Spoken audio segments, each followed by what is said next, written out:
Talvez eu saúde com a paz do Senhor Jesus. Quando venho a este lugar, afinal de contas foi num trabalho de vocês, lá no sítio, na propriedade de tio João, quando eu aceitei Jesus Cristo.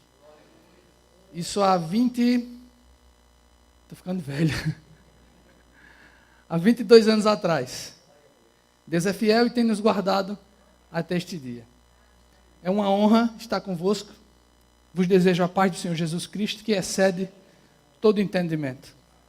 Queria fazer uma oração convosco, pedindo ao Pai Celestial que fale com sua igreja, porque nós somos apenas porta-vozes de Deus. E é uma honra, irmão, quando a maior autoridade do universo resolve se utilizar de um vasinho de barro para transmitir a sua palavra. Então não tem como não temer e não tremer diante do poder desse Deus tão maravilhoso. Então representá-lo é algo além da imaginação. Oremos. Deus bendito e Pai eterno, estamos aqui neste lugar, Senhor, com a finalidade de exaltar o Teu nome, Te adorar, Te bendizer. Também queremos Te ouvir, Senhor. Fala com o Teu povo, fala aos nossos corações, nos faça compreender a Tua vontade. É para isso que estamos aqui. Nos ajuda a permanecermos na Tua presença, Senhor, não como religiosos, mas como servos Teus, com a finalidade de alcançar as mansões celestiais, para que a nossa corrida não seja em vão, Senhor, que estejamos sinceros diante de Ti. Te pedimos isto, fala com a Tua igreja, em nome de Jesus. Amém. Amados, eu queria ler convosco um texto da Bíblia Sagrada, que se encontra no livro de Jó. O último capítulo do livro é o capítulo de número 42 do livro de Jó. Jó 42, versículo 8.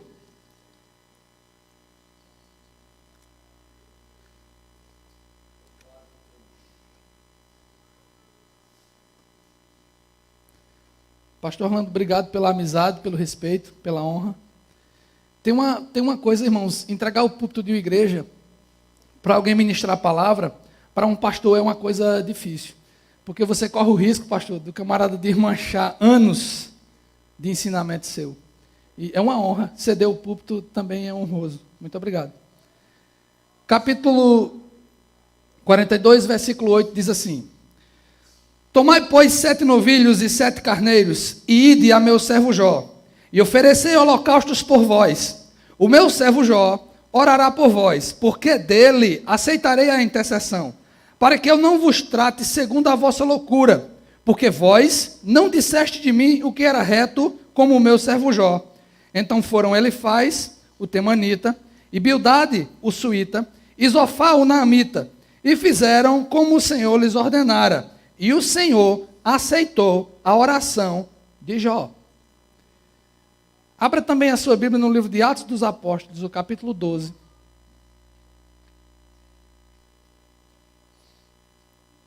O versículo 5. Atos dos Apóstolos, capítulo 12. Versículo 5.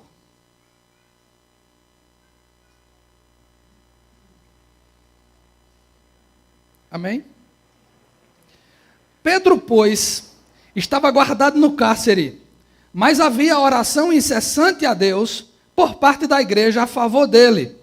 Quando Herodes estava para apresentá-lo naquela mesma noite, Pedro dormia entre 2 soldados, acorrentado com 2 cadeias, e sentinelas à porta guardavam o cárcere. Eis, porém, que sobreveio um anjo do Senhor, e uma luz iluminou a prisão. E tocando ele o lado direito de Pedro, o despertou, dizendo: Levanta-te depressa. Então as cadeias caíram-lhe das mãos. Disse-lhe o anjo: Cinge-te, calça as sandálias. E ele assim fez. Disse-lhe mais: Põe a capa e segue-me. Queridos, o que esses 2 textos têm em comum? No primeiro texto, você encontra o patriarca Jó recebendo uma incumbência de Deus. Todos aqui conhecem a história e sabem que ele foi acusado pelos seus amigos quando entrou naquele estado de provação. Ele foi acusado pelos seus amigos de ter pecado contra o Senhor. E os amigos o forçaram a confessar um pecado. Confesse, homem, a gente sabe, ninguém passa pelo que você está passando sem estar em pecado, não, confesse. E Jó se justificava, dizia: não fiz, eu não tenho pecado. No final, e aí eles apresentam as suas teologias. Cada um apresenta uma visão sobre Deus distorcida. E cada um apresenta a sua maneira de ver Deus, totalmente distante do que Deus de fato é. Cada um apresentou a sua versão. Aí chega um momento que Deus diz assim, a prova se encerra, chega o momento de Deus dar um ponto final, é o momento de resolver tudo, pastor. Deus chega para os amigos de Jó e diz assim, vocês agora vão lá em Jó e levem ofertas, levem holocausto, e vão fazer culto a Deus na presença do meu servo Jó, porque foi Deus quem o justificou. Vocês vão até o meu servo Jó, e o meu servo Jó vai orar por vocês. Se ele orar por vocês, dele eu escutarei a oração, para não tratar convosco conforme a vossa loucura. Qual era a proposta de Deus? Vocês agora vão até ele, e se ele orar por vocês, eu vou perdoar vocês. Se ele não orar, eu vou agir com vocês conforme a vossa loucura. Jó poderia ter se aproveitado, pastor, e ter dito assim, vou orar por vocês não. Vocês são uns crentes cru. Não vou orar por vocês não. O que é que Deus teria feito? Agido com eles conforme a sua loucura. Mas Jó é servo de Deus, irmão. E Jó começa a fazer uma oração intercessória. Que oração é essa? É aquela quando eu estou orando, pedindo a Deus pela causa do outro. Eu não estou preocupado comigo. Eu não estou pedindo um carro bom, eu não estou pedindo uma casa boa, eu não estou pedindo aquela viagem dos sonhos. Não, eu estou orando pela vida do outro, esquecendo dos meus problemas. Eu estou entregando a vida do outro nas mãos do Senhor. Oração intercessória. Jó estava doente, tinha perdido a família, tinha perdido os seus bens, estava se coçando com um caco de telha para aliviar os ferimentos, jogando cinza e se tratando, coçando as feridas, e naquela situação, a miséria dos outros era maior do que a dele. Porque a miséria de Jó não passava de miséria física, a miséria dos outros era miséria na alma, estava comendo eles por dentro, eles estavam afastados de Deus. Jó começa a orar pelos seus amigos. Só que Deus toma uma decisão e diz assim, enquanto Jó orava pelos seus amigos, Deus mudou a sorte de Jó. Aleluia. Enquanto eu sou altruísta e estou me preocupando com o problema do irmão, do outro, Deus está se preocupando com o meu problema, está cuidando da minha vida. Então a oração intercessória não é uma oração que não serve para mim. É uma oração que, além de servir para os outros, ainda agrada o coração de Deus e ela serve também para mim. Aleluia. Jesus disse, conhecerão que vocês são meus discípulos quando vocês tiverem a capacidade de amar uns. Não é quando você souber toda a Bíblia, quando você tiver 30 mil livros de teologia na sua casa. Não, é quando você amar o seu próximo. Quando você tiver a capacidade de amar o seu irmão, quando você tiver a capacidade de orar por ele, de pedir a Deus por ele, dedicar tempo da sua vida para pedir ao Senhor, Senhor, ajuda fulano, ajuda cicrano. O segundo caso, já no Novo Testamento, o Império Romano começou a querer impedir o avanço da igreja, e começou a perseguir, e disse, o que é que nós vamos fazer? Vamos perseguir os cabeças, porque a gente matou o líder deles, a gente crucificou o líder deles, só que agora eles estão dizendo que o líder deles ressuscitou. E o que é que a gente faz? Vamos acabar com quem está dizendo que esse líder ressuscitou. Vamos acabar com os pais da igreja. Começaram a perseguir a igreja. Diz a Bíblia que Herodes prendeu Tiago e mandou matá-lo. Tiago foi morto pelas mãos de Herodes. E o companheiro dele, Pedro, foi preso um pouco depois, e também estava na prisão, mas era a ocasião da Páscoa. E Herodes disse, não vamos matar este outro na Páscoa. Deixa passar a Páscoa. Quando passar a Páscoa, a gente mata ele.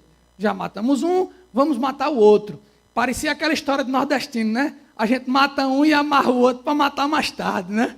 Parecia que ele era nordestino. E aí Pedro estava acorrentado para ser apresentado à morte na madrugada do domingo, que estava finalizando a Páscoa. Como era a situação que ele estava? Diz a Bíblia que Pedro estava guardado no cárcere e tinha 6 soldados incumbidos dessa guarda dele, além dos porteiros que estavam na porta, revezando a guarda. A cada momento ficavam 2. E Pedro ficava acorrentado pelas 2 mãos, uma em cada soldado. Só que, irmão, concurso público para soldado em Roma não era como hoje a gente faz uma provinha de matemática, não.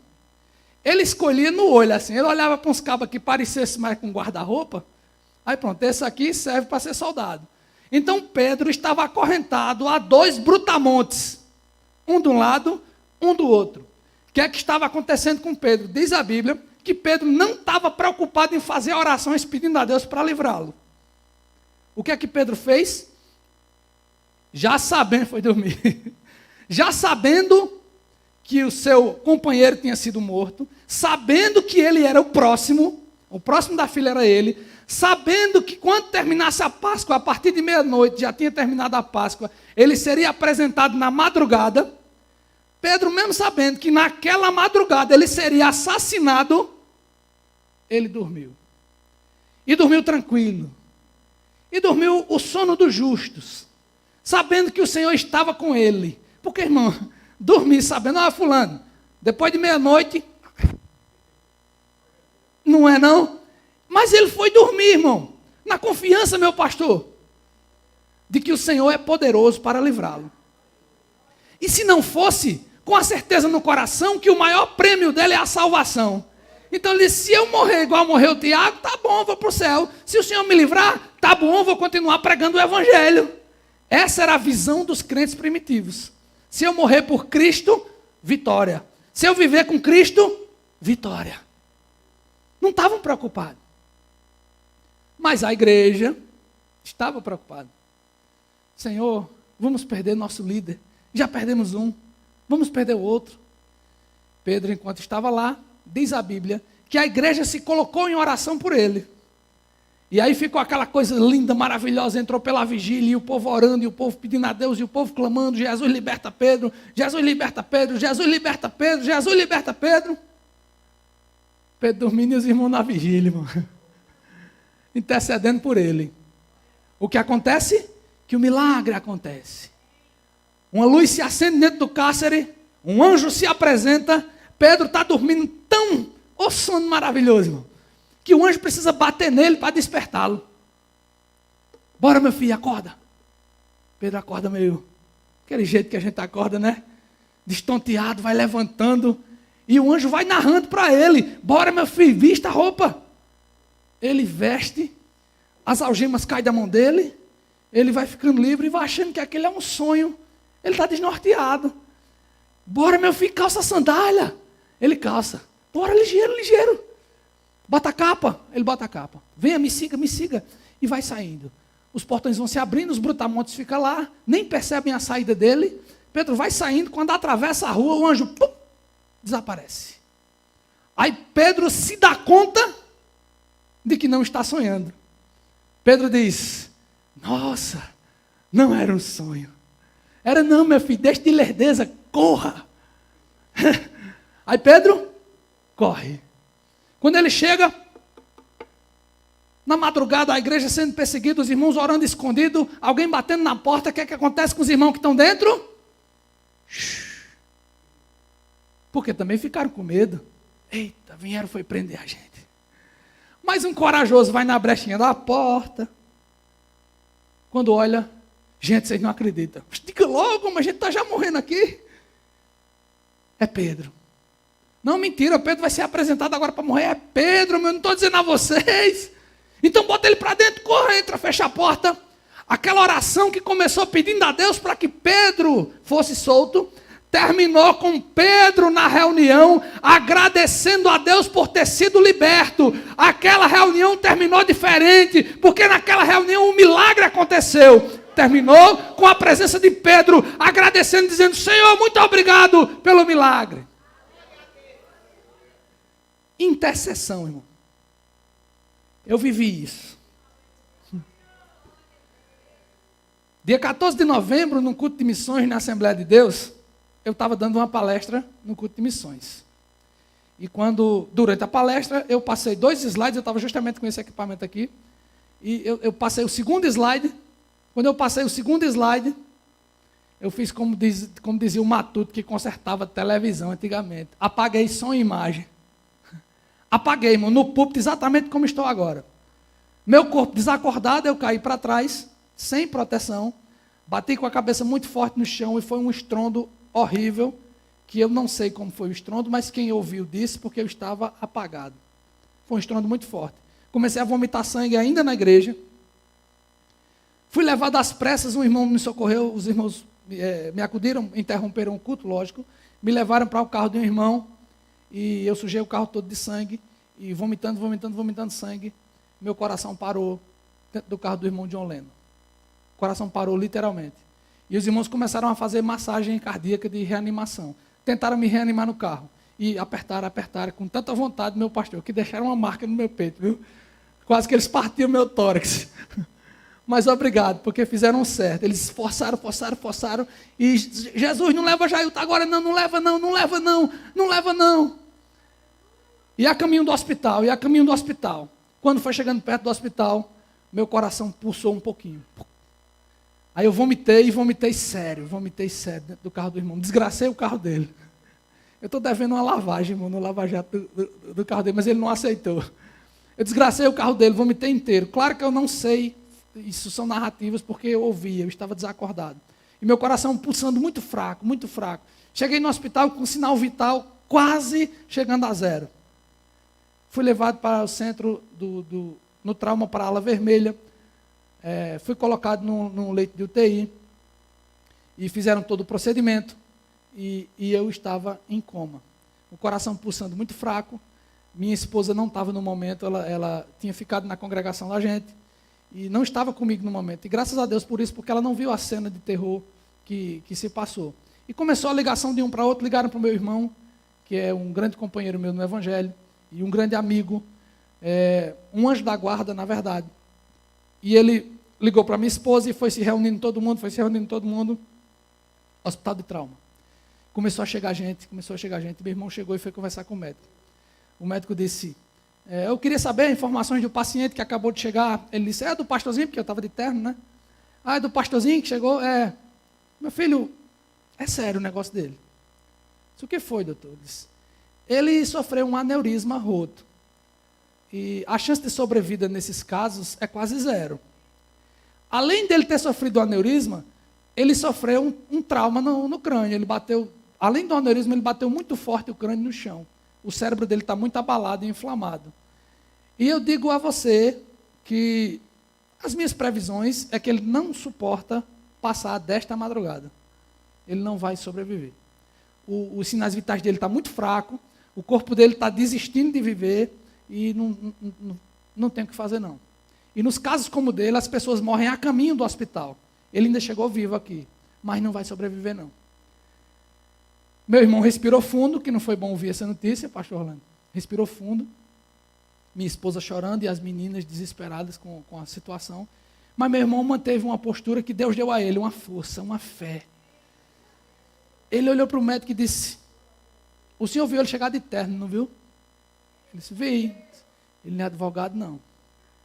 Ele disse, deu para eu entender. Ele disse, ele é servo de Deus. Ele tem dono. Aí o médico disse, não estou dizendo diferente, não. Eu estou dando um diagnóstico, ele vai morrer. Aí meu irmão disse, ele nem morre hoje e nem vai ser na sua mão. Meu irmão vai sobreviver. Deus vai me devolver ele. Aleluia. O médico disse, não vou perder para esse lampiãozinho, não.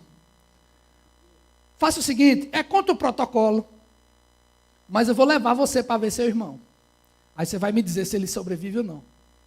Chegaram lá onde eu estava, Gilmar disse que os sinais vitais estavam bem fraquinhos, só pip, pip. Ele disse que meu pescoço estava mais grosso do que minha cabeça. Eu estava com a pele vermelha, literalmente vermelha, muito quente, e ele disse que de mim exalava um odor terrível. Ele disse, não era aquele cheiro de gente suja, não era isso. Era um cheiro diferente. Ele disse, eu acho que aquilo era cheiro de morte. Isso é a descrição dele. Ele disse, eu vi um monstro cheirando mal. E ele disse que eu roncava, irmão, como se fosse um animal morrendo, agonizando. Ele disse que o cenário foi terrível. Ele está pedindo a Deus para esquecer, pastor, porque chocou ele. E o médico sabia que ia chocar ele. Mas ele olhou para o médico e o médico disse, e aí? Ele passa disso? Aí meu irmão disse, vamos fazer o seguinte, doutor. Eu vou orar. E quem vai dizer é Deus. Aleluia! Começou a ligar para os crentes, irmão. E meu irmão passou a madrugada lá, não arredou o pé. Minha esposa, devido ao estado emocional, e as meninas tiveram que ir, mas quase que não aguentavam. Nós temos uma relação, irmão, de amizade. Eu com a esposa e as meninas, nós temos essa relação de amizade. A gente assiste filme junto, a gente sai para passear junto, a gente vai para parque junto, tudo junto. Tudo da gente é nesse grupinho, nós somos uma panelinha. Nós somos cúmplices. Então a ideia de me perder, tanto para as meninas quanto para ela, foi terrível. E não queriam aceitar, até porque eu não sou tão velho, né, irmão? Ainda tem uns quilômetros para rodar. Então, me perder alguém cedo, quando a gente perde alguém já de idade avançada, é terrível. E antes do tempo, que para a gente é antes do tempo, você fica... E elas não estavam preparadas para esse momento. Entraram num desespero terrível, muito sério. E meu irmão disse, vamos orar. Ligar para crente, ligar para crente, ligar para crente, ligar para crente, ligar para crente. O L ponto do trauma virou uma igreja, meu irmão. Crente de todos os lugares foram lá para o trauma, que o povo chegava e dizia, tem alguma celebridade internada aí no trauma? Porque, rapaz, não fazia... E os irmãos se revezavam, um chegava com violão e tocava, o outro cantava, um saía, irmão, eu vou em casa tomar um banho e já volto, vai, irmão. E o outro ficava. Na minha permanência lá no trauma, o tempo que eu fiquei lá no trauma, foi o tempo que ficou acontecendo culto no L ponto. Eu vi várias declarações de amor, irmão. Várias. Eu vi um negão, um amigo meu, um camarada daqueles do peito mesmo. Eu vi um negão, rapaz, grandão, marrudo. Eu vi ele chorando, pastor. Eu vi depois pela internet, claro que eu estava inconsciente. Pela internet eu vi o negão chorando, se declarando, dizendo, Senhor, não leva meu amigo não. Como é que eu vou suportar? Como é que eu vou fazer a obra sem ele? Não estou pronto para perder não. E eu vendo depois, irmão, quando eu cheguei em casa, que eu fui ver aquele negão se declarando, eu liguei para ele e disse, mas para coisa bonita para tu se declarando, né, velho? Na internet, para todo mundo ver. E feliz, irmão, porque eles estavam pedindo para que o Senhor não me levasse. Mas o caso era perdido. Eu tenho 3 diagnósticos, viu, irmão? Estão guardados em casa. 3 diagnósticos de causa perdida. De vai morrer mesmo, vai morrer, vai morrer. Era o diagnóstico. No segundo dia, e eu estava em coma. No segundo dia, não morri, claro. Veio uma enfermeira procurar os irmãos que estavam fazendo culto lá, e ela veio eufórica. Na euforia dela, ela disse, quem são os parentes do pastorzinho que está lá? Meu irmão se apresentou de novo. Ela disse, rapaz, você não sabe o que aconteceu. Diz aí, teu irmão sentou na cama e começou a falar em línguas estranhas. Aleluia. Profetizou para mim. E eu sou afastado do evangelho. Ele sentou na cama, pegou no meu braço, eu me assustei porque ele está em coma. Profetizou para mim. A outra menina que estava comigo ficou morrendo de medo, ela se arrepiou toda e disse, mulher, o que é isso? Ela disse, calma que eu te explico. Aí ele disse, teu irmão também. E a outra menina estava do lado chorando, dentro dos irmãos lá. Ele disse, quando eu expliquei para ela o que tinha acontecido lá dentro, ela disse que queria aceitar Jesus. E eu estou aqui para me voltar. Aleluia! Aleluia! Eu acho que eu ganhei mais alma em coma do que acordado. Deus se utilizando, irmão, daquele corpo que estava se esvaindo, afundado na morte. Eu já estava cheirando a morte, inchado, com a sentença de morte. Aleluia. Mas havia oração incessante por parte da igreja e por parte da minha família a meu favor. E os meus amigos estavam lá. E os meus irmãos estavam lá. E em cada igreja vocês estavam orando, pedindo a Deus que não me levasse. Eu não orei por mim. Eu nem sabia o que estava acontecendo. Não fazia ideia. Eu estava em coma. E não despertei para profetizar para ninguém, não. Eu estava em coma. O testemunho delas, os irmãos foram lá fora, oraram por elas. Uma se voltou para Jesus, a outra aceitou a Cristo como Salvador. E elas disseram, olha, agora eu vou correr lá para dentro, eu não vou ficar no culto com vocês. Porque quando ele estava terminando a profecia, ele disse assim, agora cuide do meu servo com pressa. Porque eu tenho pressa com ele. Ela disse que entendeu o que Deus queria dizer. Ela voltou, o laboratório ia fechar, e eu só ia conseguir fazer esses exames no outro dia. Ela disse, vamos correr, mulher, a gente precisa fazer os exames dele. Fizeram os meus exames. Fizeram os exames, colocaram embaixo do travesseiro. No dia seguinte, a minha esposa teve uma ideia, disse, rapaz, vamos falar com os amigos. Vamos ver o que a gente pode fazer, vamos agir, vamos orar, mas também vamos agir. A história chegou no secretário de saúde do estado da Paraíba. Fui transferido para o hospital metropolitano, recebi a transferência. Porém, quando eu cheguei no hospital, já era no outro dia de noite, o laboratório já estava fechado. Quando o médico recebe o laudo, o médico foi lá no hospital para liberar, quando chegou, disse, ele não vai não. Ele não vai não, ele vai sair daqui não. Aí meu irmão disse, vai doutor, a gente conseguiu vaga para ele no metropolitano, o médico especialista está lá esperando ele. Ele vai sim. O médico disse, não vai, meu filho. O protocolo do metropolitano só recebe os pacientes com a bateria de exame completa. Ele não fez os exames. A enfermeira gritou de lá. Fez sim, doutor. Os exames estão embaixo do travesseiro dele. A gente fez ontem. Aleluia. Deus já estava agindo por antecipação. Já estava me preparando. Me colocam na ambulância. Na saída, eu tenho outro lapso que eu não consigo nem explicar o que foi aquilo. Estão me tirando de dentro do hospital e as minhas filhas começam a chorar. E vocês, no meu Facebook, tem essas imagens, essa cena. Eu estou saindo na ambulância e as meninas estão chorando e eu faço uma reação, né? Parece uma celebridade. Eu aceno, né? Mas, irmãos, não acho que eu sou cínico daquele jeito, não, viu? Eu estava inconsciente. E aí eu dou uma cena, as meninas pensam que eu já tinha recobrado a consciência. Não, eu não estava sabendo de nada. Fui transferido para o Metropolitano. Quando cheguei no Metropolitano, esperaram 1 dia, 2 dias, 3 dias, 4 dias, 5 dias. Aí vem aquele hino. Eu vou chegar depois, só para impressionar. Eu estou montando um contexto porque eu quero impactar. Aleluia! Deus disse, não, agora não, porque senão a glória vai ser do especialista. Passaram-se 14 dias. Eu fiquei 14 dias com a veia estourada no cérebro, jorrando sangue dentro do meu crânio. Sabe o que implica isso, irmão? O que é um aneurisma? Um aneurisma é uma má formação nos vasos sanguíneos cerebrais. Os vasos têm um defeito. Por causa desse defeito, em algumas situações de emoção, ou hipertensão, ou taquicardia, uma dessas veias pode se romper e provocar uma lesão no cérebro, que quase sempre é fatal. Porque o cérebro, a caixa craniana, não tem para onde se expandir. Então, se o cérebro inflama e começa a encher, ele começa a ser compactado dentro do crânio, ele começa a ser pressionado, forçado.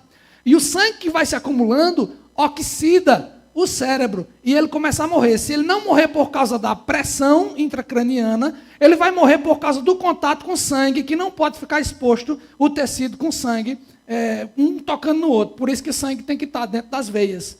O cérebro não suporta uma inflamação como essa, e não tem para onde sair. Nós não temos drenagem no cérebro para sair isso. Então a chance era que eu morresse logo. 14 dias se passaram. Os médicos, com medo de serem cobrados por negligência, chamaram a família, chamaram a esposa e disse, olha, não sei porquê, seu marido está resistindo. Não faço ideia o motivo. E ela chorando, emocionada como estava, ele disse, mas nós temos que tomar uma decisão. Precisamos fazer uma cirurgia nele, a cirurgia de alto risco. Pode acontecer, primeiro, quando a gente tocar nele para começar a cirurgia, ele morra, porque ele está debilitado. Segundo, se conseguirmos terminar a cirurgia dele, ele vai ficar em estado vegetativo. Aí eu preciso que a senhora tome uma decisão. Ela disse, por quê, doutor? Aí, irmão, ela fez uma declaração de amor que, sinceramente, irmãos, não fique com inveja, não. Mas a mulher linda igual a minha, vocês não. Vocês sabem que... E com a declaração que ela me fez, porque, irmãos, na posição de provedor, de homem leão, cuidando da casa, que eu sou, de fato, esse leão, eu boto... eu estendo as asas por cima delas, eu sou este protetor, esse amigo, esse... Chegar assim, irmão, oferecendo proteção, segurança, carinho, afeto, buquê de rosas, só de vez em quando, né? Faz tempo, faz. Oferecendo flores, chocolate é direto. Chocolates, é muito fácil, irmão. Amar uma pessoa dessa assim, dá até para entender. Mas quando o médico disse assim para ela, você tem noção da idade dele, né? Ela disse, tenho. Você sabe que se ele resistir e ficar em estado vegetativo, ninguém sabe por quanto tempo ele vai durar. Você sabe disso, né? Ela disse, sei. Se você sabe como é difícil trocar fralda e sonda de um homem desse, você imagina como é facinho todos os dias da sua vida trocar fralda e dar banho numa pessoa inválida como essa? Então, eu estou lhe dizendo para que você fique ciente do que está acontecendo. Estamos para tomar uma decisão e depende de você. Quer deixar seu marido aí e ver o que acontece com ele? Mas se ele sobreviver à cirurgia, eu vou lhe entregar um vegetal pesando 80 quilos. Você aguenta? Ai, Jesus. Aí ela se declarou, irmão, sem eu nem estar presente. Ela disse, esse é o marido que Deus me deu. E se for da vontade do Senhor me entregar ele todo quebradinho, do jeito que vier, eu recebo e vou cuidar dele com amor. Vou trocar as fraldinhas dele. Pode fazer a cirurgia.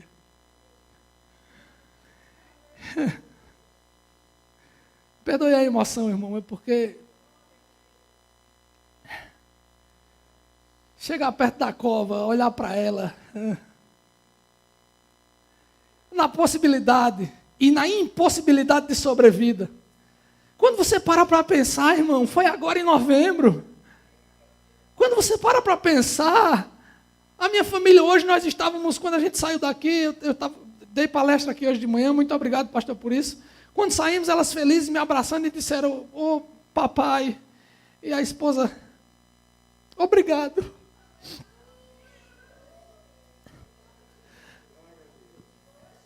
O simples fato, irmão, de estar perto das pessoas que você ama, você não sabe como é valoroso, como é valioso isso, como é precioso. Poder frequentar a igreja. Às vezes a gente fica brigando, irmão, por cada picuinha. A gente se odeia por tanta coisa boba. Não sabe o quanto é difícil, irmão. Ficar longe de quem você ama. E parece que a gente só compreende quando está perto de perder. Ou quando perde. Ai, Deus. É muita emoção, irmão. Aí ela disse, pode me dar ele do jeito que vier, doutor. Começa a cirurgia. O médico disse, está certo, eu não vou abrir o crânio dele, porque eu sou bonito demais, pastor. Aí abriu uma, eu ia ficar parecendo Frankenstein, né? Aí Deus disse, não vou estragar o bichinho, não. Não abriram o meu crânio, fizeram uma cirurgia moderna. O médico disse, olha, ele não vai suportar uma cirurgia tão invasiva. A gente vai abrir a virilha dele, vamos entrar pela aorta, e a gente vai botar um stencer na veia. Esse stencer vai se expandir, e os dois lados que estão partidos vão se unir, e o corpo mesmo vai fazer a cicatrização. A gente vai tentar fazer isso. E o que tiver de sangue, eu vou tentar drenar pela sonda. Faça, doutor. O médico subiu. Quando eles estavam terminando de fechar a cirurgia na minha virilha, irmão, eu acordei. E eu fiz aquela famosa pergunta que você vê nos filmes. Onde eu estou? Eu fui achando estranho, irmão, que parecia que eu tinha sido abduzido por extraterrestres. Tinha um monte de gente à minha volta, todo mundo assustado porque eu tinha acordado, e todo mundo preocupado comigo. Ele acordou, ele está falando. E eu disse, e por que eu não deveria? Eu não sabia o que estava acontecendo, mas disse, calma, rapaz, calma. Eu acabei de fazer uma cirurgia no seu cérebro muito delicada, calma. Que eu fui ficando nervoso. Ele disse, você vai estourar tudo aí por dentro, por favor, fique quieto. Aí eu fui ficando tenso, e eu olhei para a maquininha, pip. E ele, calma, você vai estourar tudo, calma. Disse, doutor, pelo amor de Deus, o que é que está acontecendo? Você não lembra de nada? Eu disse, lembro. Eu estava ontem à noite na igreja pregando e apaguei. Aleluia. Ele disse, ontem à noite, você está em coma há 14 dias. Eu fui ficando assustado. Mais assustado ainda. Ele disse, calma, eu vou lhe explicar tudo, calma. Fulano, corre aqui, ele está falando. E eu disse, por que eu não deveria estar falando? Ele disse, você lembra quem é você? Eu disse, claro que lembro. Por que eu lembro? Como é seu nome? Eu disse. Você mora onde? Ué, moro em Campina Grande. Eu não estou em Campina, não. Não, você está em João Pessoa, no Hospital Metropolitano. Estou fazendo o que aqui, doutor? Se você sofreu um aneurisma, que daqui a pouco eu vou lhe explicar. Só quando você se acalmar. Eu preciso fechar a cirurgia. Fulano, corra aqui, fulano. Aí ele disse, paciente despertou, depois do coma, depois dos danos cerebrais severos, e está consciente. O médico disse, você consegue fazer uma contazinha simples de matemática? Eu disse, consigo. Aí ele foi nos triviais, né? Ele não passou uma equação de segundo grau, não, viu, irmão? Ele foi nos triviais. Eu respondi. Ele disse, você está com raciocínio lógico. Você está compreendendo lógica. Eu disse, estou, doutor. Rapaz, eu vou te explicar porque é que eu estou assim tenso. Porque é que eu estou pálido. Porque pacientes no seu estado não se recuperam. Aleluia! Mexa aí o braço, aí eu. Mexa o outro. Mexa a perna. Mexa a outra. Não, a outra não mexeu não, irmão. A perna direita não mexeu. Aí ele pegou o laudo e disse, danos leves na perna direita. Meu filho, você vai passar só 3 dias na enfermaria, só em observação, mas você vai ser liberado, porque eu não estou entendendo o que é que está acontecendo. Aí ele mergulhou nos exames, e eu fui para a enfermaria. Ele queria entender o que estava acontecendo. Fui para a enfermaria. Anoiteceu, e quando foi de madrugada, eu querendo entender ainda o que estava acontecendo. Não consegui dormir porque minha cabeça ficou confusa, eu não sabia mais o que era dia, o que era noite, eu fiquei confuso, meu cérebro ainda estava inflamado, estava muito inchado, eu botei a mão na cabeça e fiquei olhando para o teto, e todos os pacientes dormindo com seus acompanhantes, e eu olhando para o teto. Eu olhando para o teto comecei a orar, pastor Orlando. Eu disse, mas Senhor, a perninha vai ficar paralisada. Aí eu passei a perna esquerda para fora, aí do jeito que a gente vê nos filmes, né, irmão? Segurei a perna direita, puxei para fora da cama, agora eu vou. Segurei no ferrinho, para o alto e avante. Pulei da cama, irmão. Aí a perna esquerda, que estava boa, quando ela bateu no chão, ela desconheceu o meu corpo. Eu estava 14 dias em coma. E a perna direita não se mexeu. Qual é o resultado disso? Aí eu fui caindo, irmão, na tentativa de me segurar, me segurei no ferrinho do soro. O ferrinho do soro foi baixando, bateu numa paradeira. A paradeira, puf, e o produto dela estava dentro, né? Desgraçou o quarto. E o barulho daquela paradeira de inox quicando. Blum, blum, blum, blum. Acordou todo mundo assustado. E eu lindamente com a cara no chão.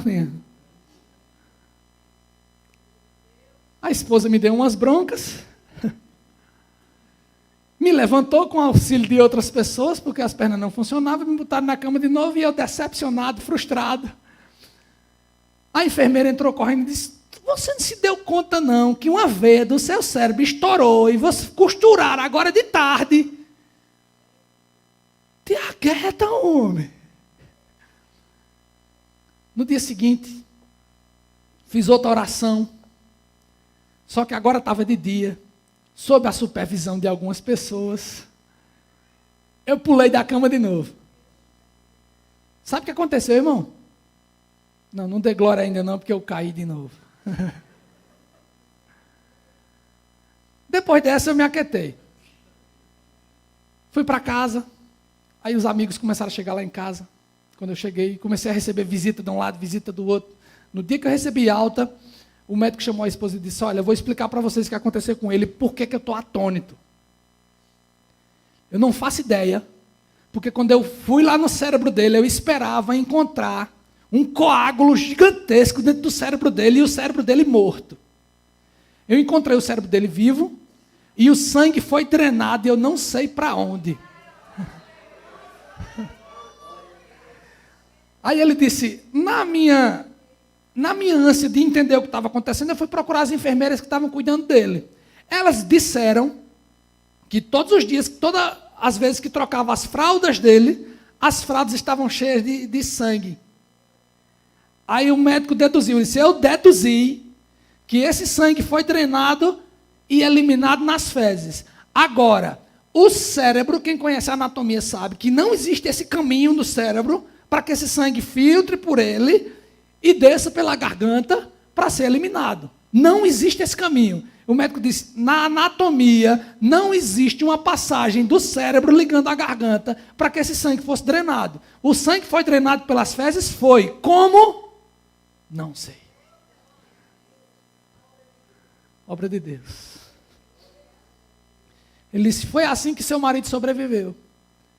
De alguma maneira, o sangue foi drenado. E outra, quando a veia explode, o que acontece se está vindo daqui o fluxo para cá, a veia explodiu, esse aqui se fecha porque parou de receber o fluxo, o sangue para de vir para cá. Então, se acontecer um rompimento no lado direito, o lado esquerdo morre. E vice-versa. Ele disse, pelo menos a metade do cérebro do seu marido devia ter morrido. A metade, pelo menos. Na melhor das hipóteses, a metade devia ter morrido. Não morreu. E vou lhe dizer por quê. Eu vi o exame dele, eu fiz uma ressonância para descobrir o que estava acontecendo. A veia que estourou não se fechou, ficou aberta. Aí o coágulo vinha, enchia e voltava, irrigava o cérebro. O que sobrava era drenado e era eliminado nas fezes.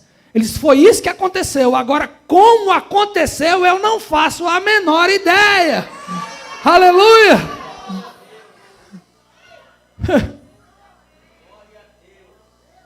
Fui para casa. A esposa cuidando de mim. A preocupação maior que eu tinha, irmão, era de como elas estavam sendo sustentadas. Porque, como eu já disse, eu sou aquele leão que cuida e protege a casa.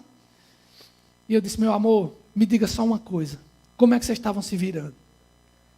Ela disse, meu filho, para você ser um marido bom igual a Jesus, vai ter que ralar. Eu disse, por quê, meu amor? Ela disse, não faltou nada. Chegava anjo toda hora aqui trazendo. Trouxeram queijo. Trouxeram uns troços lá, pastor, que um negócio lá importado, que eu não vou conseguir não, viu? Essa meta aí eu não vou atingir não. Fizeram muito mimo nela, viu? Ela comeu umas coisas lá modernas que eu não vou dar conta não. Ela disse, aí, o que é que Deus fez? Um amigo meu, Davidson, aquele que estava aqui hoje, pastor, aquele jovem que estava aqui hoje na palestra, a gente tinha preparado para no domingo a gente fazer um churrasco. A gente comprou bem muita carne e estava na minha geladeira. Aí eu fui para, no dia seguinte, que era um feriado, o dia 15 era um feriado, e a gente ia, ou alguém estava de folga, uma coisa assim.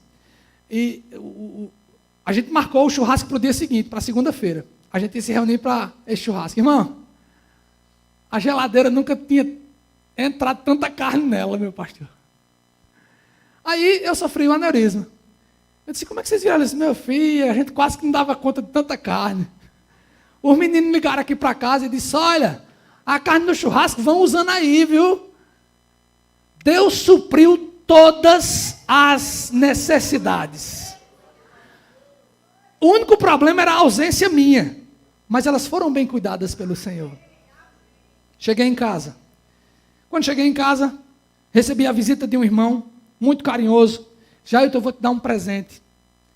Eu não queria te dar esse presente, mas aceite. Pode dizer, meu irmão. Eu vim te trazer uma muleta. Disse, obrigado, meu irmão. Recebi a muleta, ele disse, vamos tentar andar? Vamos. Aí eu segurei a muleta. Pezinho no chão e o outro arrastando. Pezinho no chão e o outro arrastando. Aquilo me deu uma tristeza. Para me acostumar com aquilo. Ai, pastor. E eu recebendo visita de irmãos, a minha casa cheia de crente, irmão, entrava pela madrugada. Irmão Orlando, aquele eletricista de automóveis, mora perto da minha casa. Ele ficou uma madrugada comigo lá em casa. E a gente recebendo visita, cada irmão que chegava aqui orava. Recebi a visita de uma irmã, amiga nossa, irmã Zezinha, esposa do pastor Valdomiro. A irmã Zezinha olhou para mim, eu disse, chega e me dá um abraço, irmã Zezinha. Ela disse, tu não tem vergonha não?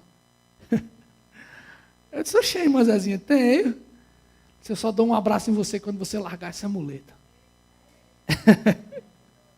Você não faz isso comigo não, mulher de Deus. Olha o vale que eu passei. Ela disse, do jeito que eu estou lhe dizendo, eu vou orar por você a partir de hoje e você vai orar. Você vai se livrar dessa muleta. Eu não lhe conhecia assim? Começamos a orar.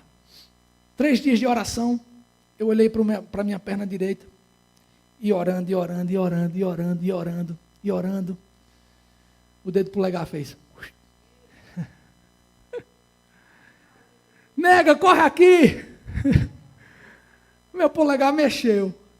Não, filho, é impressão sua. O médico disse que os danos são permanentes. Ele também disse que eu ia morrer. Mexa de novo para eu ver. Aí eu, pum, o polegar do pé direito. Ela foi ficando feliz.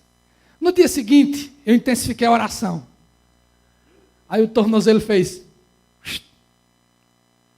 Com mais 3 dias para frente, eu disse, se o joelho mexer, eu vou sair no carro. Aí eu orando, o joelho mexeu. Quer saber de uma coisa, irmão? Lá no meu laudo está dizendo que eu tenho danos permanentes na perna direita. E tenho. A minha perna direita não tem mais sensibilidade. Eu não sinto mais. Agora, me explique como é que uma pessoa sem sentido no membro, com laudos, tem uma habilidade dessa com a perna lesionada. Eu tenho laudos, viu, que comprovam isso. Eu não estou mais usando sandália de dedo. Eu não tenho mais o prazer de usar sandálias havaianas de dedo. Porque os meus dedos não têm sensibilidade. Eu não percebo a sandália. Então fica caindo, né? Eu estou usando uma sandalinha daquela de São Francisco. Né? Meu irmão disse, aquele meu irmão anjo da guarda, disse que é a cama que é para eu levar, né? Ele disse que é a sandalinha da humilhação. Quando ele chega lá em casa, que a sandalinha está lá na porta, eu gosto de andar descalço dentro de casa, eu tiro a sandalinha e ele fica lá. Aí quando ele vai chegando lá em casa, ele diz, ó, a sandalinha da humilhação, ela fica lá na porta. É para o Senhor me lembrar todos os dias do milagre que Ele fez.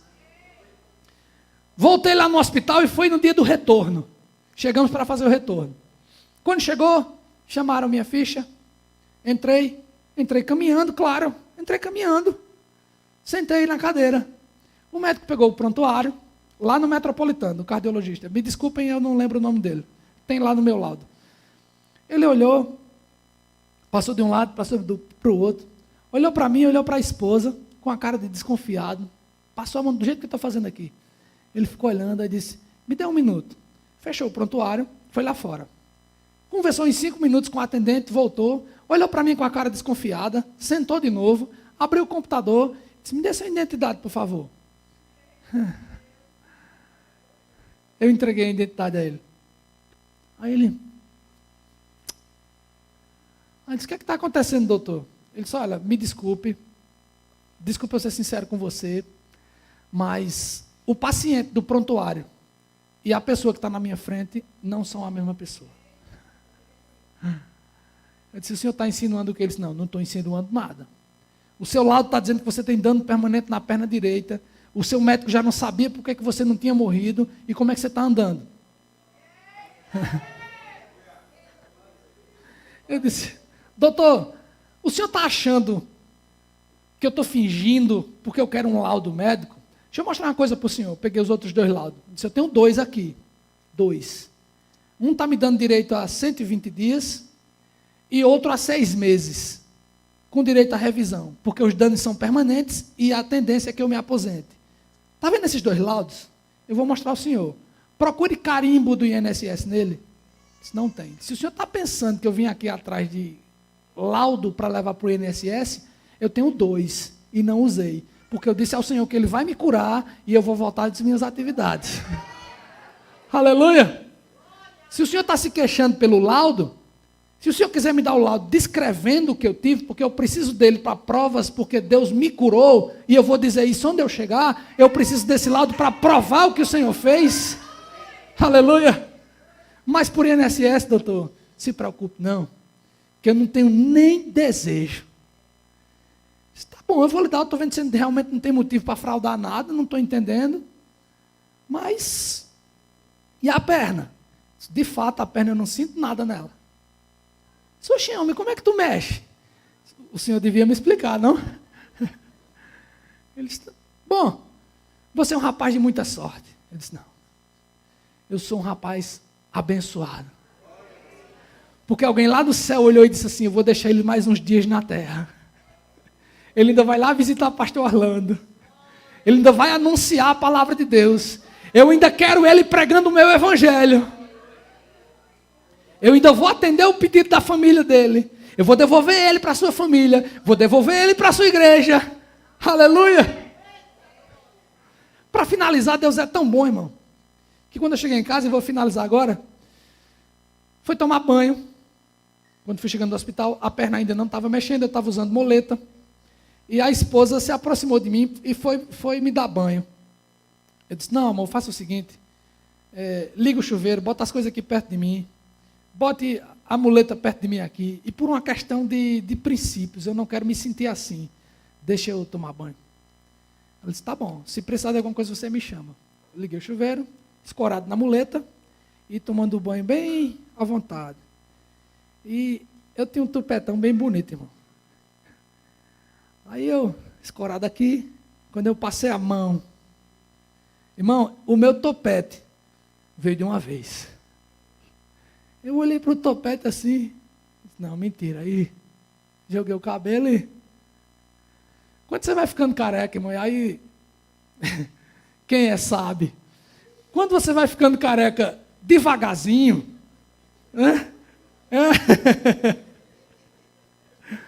você vai se acostumando, irmão, não vai? Bom não é não, que eu acho que todo mundo queria ter, não queria? Bom não é não, mas você vai se acostumando, porque vai caindo um pouquinho, você vai se acostumando, mas quando você dá aqui e sai tudo, irmão, quando eu olhei no espelho, ela fez aquele adzinho de riso, quando ela viu o buraco, que ela sabe a vaidade que eu tinha com o topete, aí ela viu o buraco, e eu disse, amor, pelo amor de Deus, e a lágrima descendo aqui já no canto, vem ver um negócio, ela olhou e fez... Isso é motivo para divórcio, não é não, irmão? Ela deu aquela... Aí ela conteve, mas só que eu já tinha visto. Eu disse, faça isso não, homem. Você está vendo como eu estou, você está rindo. Ficou o buraco. Meu irmão que é calvo, e eu sempre insultei a calvície dele. Ele chegou na minha casa, a minha esposa ligou para ele e disse, corre aqui, já está deprimido, o cabelo dele foi embora. Quando meu irmão chegou, deu uma tapa na minha careca assim, e disse, mas é bom. E foi levando na descontração. Aí eu disse, o Senhor vai me devolver do mesmo jeito. Passou-se uns dias, irmão. Vocês sabem frango, quando começa a nascer as penas, Começou aqui na minha testa de novo, ó. Aí eu digo, eita Jesus, que maravilha. Aí, irmão, até o tupete Jesus devolveu, viu, irmão? Ainda não está deslumbrante, mas está de volta, viu? Está de volta. E o Senhor é bom, o Senhor tem cuidado dos seus, irmãos. Aleluia. E o Senhor me trouxe aqui essa noite mais uma vez para dizer que o Deus que abriu o mar vermelho ainda fecha a cova. O Deus que abriu o mar vermelho ainda cura. O Deus que abriu o mar vermelho ainda salva. O Deus que abriu o mar vermelho ainda conserta casamento. Aleluia. Tem uma coisa interessante que Jó disse, irmão. Senhor, antes eu te conhecia só de ouvir falar, mas agora os meus olhos te veem. Eu vi o milagre, eu vivi o milagre, eu passei pelo vale da sombra da morte e estou aqui para dizer com provas e testemunhas, para dizer que Deus continua fazendo milagre no meio do seu povo. Aleluia.